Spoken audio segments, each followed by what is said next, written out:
جنت سے نکلتے وقت ابلیس شیطان نے اللہ تعالیٰ سے ایسا کیا مانگا جسے ہر مومن کے لیے جاننا ضروری ہے۔ تو جب شیطان جنت سے نکلا تو سب سے پہلے اس نے مکان کا سوال کیا اور بلائے پروردگار میں جس طرف بھی دیکھتا ہوں تیری ہی وحدانیت نظر آتی ہے اور زمین بھی تیری ہی ہے، تو بتا میں رہوں گا کہاں؟ حکم آیا جس جگہ بھی گناہ ہوگا وہ جگہ تیرا گھر ہوگی۔ پھر ابلیس سوال کرتا ہے میری غذا کیا ہے، میں کھاؤں گا کیا؟ جواب آتا ہے انسان جو بھی کھانا بغیر بسم اللہ کے کھائے گا وہ تیری خوراک ہوگی۔ پھر کہتا ہے میں پیوں گا کیا؟ حکم ہوتا ہے شراب تیرا مشروب۔ پھر کہتا ہے تو نے اولاد آدم کو کتاب عطا کی، مجھے بھی کتاب عطا کر۔ حکم ہوا تیرے لیے جادو کی کتاب ہے۔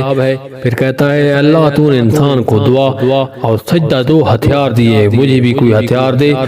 حکم ہوا تیرے لیے سب سے مضر ہتھیار عورت ہے جس سے تو انسانوں کو گمراہ کرے گا۔ اللہ تعالیٰ میں شیطان سے محفوظ فرمائے۔